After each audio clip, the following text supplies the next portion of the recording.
Yes, saya siap melawan Pak Anies Baswedan. Saya pun juga siap untuk melawan Pak Ridwan Kamil. Saya siap bahkan untuk melawan Pak Anies Baswedan, bahkan untuk melawan Pak Ridwan Kamil pun saya siap dan saya berani. Memang perlu ditanggapi. Sekali Pak. Kelihatan udah banyak yang nanggapin tuh. Oh gitu, iya. Oh, udah banyak ya? Udah banyak, oke. Gitu. Itu saya rasa tanggapan yang ada mewakili akal sehat. Oh gitu ya. Begini, peraturan itu tidak untuk diubah-ubah. Peraturan itu dijalani, peraturan itu ditaati. Itu prinsip. Jadi menurut hemat kami, sekarang kita serahkan nanti bagaimana itu KPU menyikapi. Tapi menurut saya, yang disebut sebagai aturan main itu tidak diubah-ubah dalam perjalanan. Itu prinsip. Nanti main catur, tengah-tengah main catur, aturannya diubah. Repot. Mungkin ada yang tanya, Pak Anies, ada nggak penyesalan tidak mengikuti pilkada ini? Kalau saya ditanya ada penyesalan, tidak ada. Ada penyesalan itu. Apa yang saya sesali? Yang saya sesali adalah aspirasi warga kampung-kampung miskin kota, rakyat miskin kota yang berdatangan ke rumah ini, di tempat sini. Setelah selesai Pilpres kemarin, bergantian, berombongan datang bergantian, menyampaikan keinginan, aspirasi, Pak tolong kembalikan kondisi yang kemarin kita rasakan. 1,5 tahun ini hilang. Dari mulai usaha untuk perbaikan kampung-kampung kumuh, perbaikan kondisi ekonomi mereka, yang selama itu kami selalu jadikan sebagai fokus perhatian. Dan selama berapa bulan ini saya datang mengelilingi mereka semua, mendatangi mereka semua. Ini yang saya, kalau dibilang perasaan ya, ada perasaan, waduh ini aspirasi ini gak bisa kita tuntaskan. Lihat warga kampung Bayam yang terlantar, berat rasanya. Lihat kampung-kampung yang setiap kali kita datang, Pak tolong ini dituntaskan, berat rasanya kalau mereka tidak bisa mendapatkan penuntasan atas usaha meningkatkan kesejahteraannya. Itu yang kalau ditanya sebagai rasa sesal, bagaimana rakyat miskin di Jakarta yang menjadi fokus perhatian kita tidak bisa saya penuhi harapannya. Para saudara-saudara semua, warga kampung di Jakarta, rakyat miskin kota, saya minta maaf karena tidak bisa membantu melalui jalan pemegang kewenangan, pembuat kebijakan.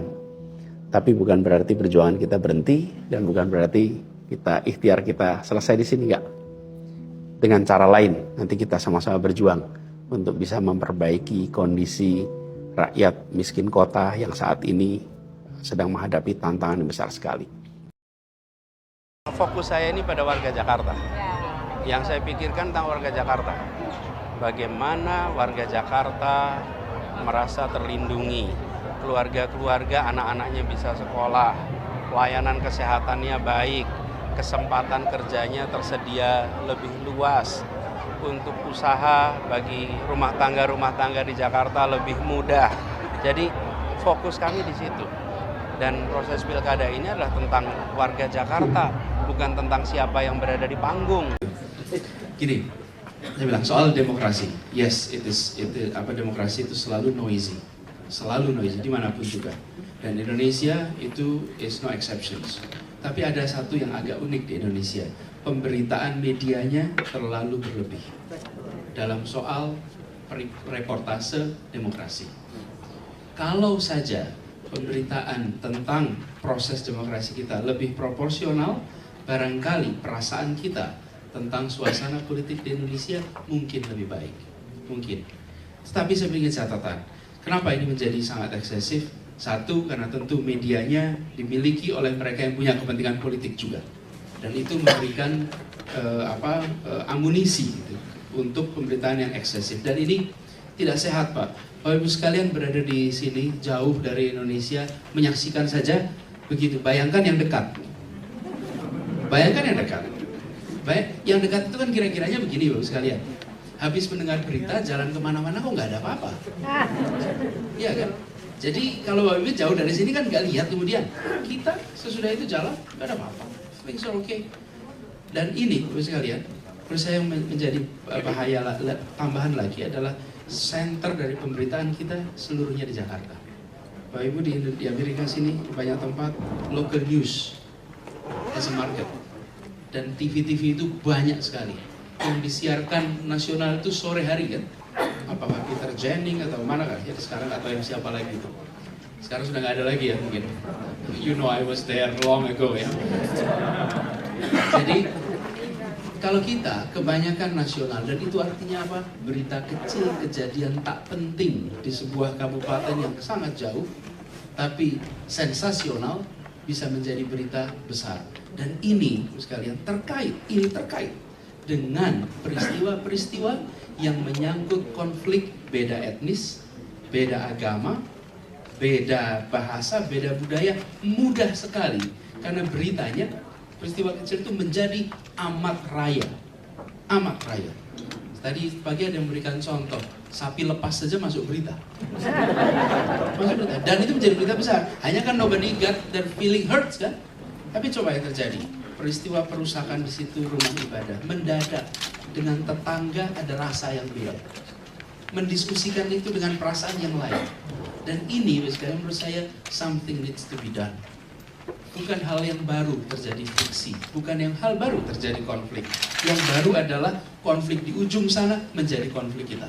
That is new. Itu baru. Yang terjadi di Indonesia sana juga mempengaruhi perasaan kita yang di sini, bukan? Ini yang baru. Dan ini kalau tidak dikelola dengan baik punya efek. Saya sampaikan ini sebagai catatan, meskipun saya harusnya bicaranya demokrasi dan governance, karena dalam demokrasi dan governance sama saja. Terlalu banyak peristiwa-peristiwa politik yang kemudian menjadi amat besar karena pengelolaan pemberitaan yang tidak proporsional. Itu satu catatan. Terus yang kedua, yang menurut saya krusial dalam konteks demokrasi kita di Indonesia. Demokrasi, kalau kita bicara tentang institusinya, prakteknya, ada catatan-catatan lah yang kurang. Karena memang demokrasi tidak bisa sempurna begitu saja. Tetapi satu faktor yang penting, bukan hanya sistem, bukan hanya struktur, bukan hanya institusi, tapi aktor juga penting. Dan kita seringkali melupakan aktor. Padahal aktor ini, supply aktor yang baik akan membantu menentukan demokrasi berfungsi dengan baik. Bapak Ibu akan menghadapi kalau di Amerika pemilu November besok. Yang dicalonkan kira-kiranya dari sisi leadership kurang lebih. Jadi kalaupun rakyat memilih si A, yang milih B itu dari sisi leadership nggak kurang. Yang beda adalah pandangan politiknya, ideologinya, polisinya, okay? Tapi kompetensinya udah lolos. Nah, seringkali kita rakyat ini kan memilih yang disukai di mana-mana seluruh dunia, termasuk di Amerika. Yang dipilih yang disukai, yang menyalonkan partai. Nah, partai ini harus mencalonkan orang yang baik sehingga siapapun yang disukai hasilnya positif. Itu di Indonesia belum ada. Kenapa belum ada? Ada satu faktor.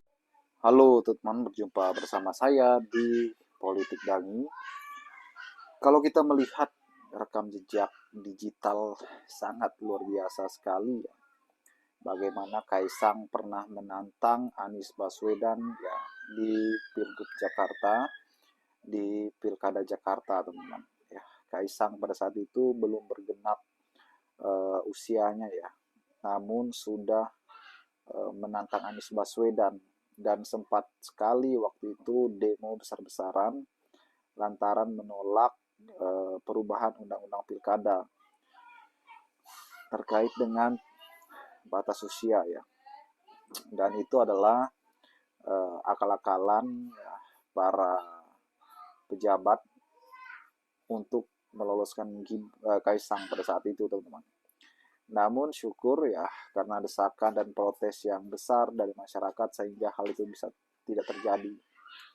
Dan ya, kalau kita melihat bagaimana kepedean Kaisang ingin melawan Anies, teman-teman, itu sangat kocak dan lucu ya. Kaisang punya pengalaman apa? Kaisang punya rekam jejak apa? Melawan Anies yang sudah menjadi gubernur yang sukses, kemudian menjadi menteri yang bersih ya. Prestasi-prestasi yang sangat hebat dilakukan oleh Anies Baswedan ya kan. Dan itulah kenapa Anies masih dicintai oleh masyarakat. Sedangkan Kaisang ya apalah daya gitu. 3 hari menjadi ketua, menjadi kader partai, langsung menjadi ketua umum. Nah, itu adalah sebuah kritikan dari masyarakat untuk mereka ya. Namun di sisi lain, bagaimana Anies sebagai tokoh yang hebat, teman-teman, tentu menyikapi semuanya itu dengan kedewasaan yang luar biasa. Walaupun pada akhirnya tuh Pak Anies Baswedan tidak maju ya lantaran beliau tidak mendapatkan tiket. Bagaimana menurut kalian?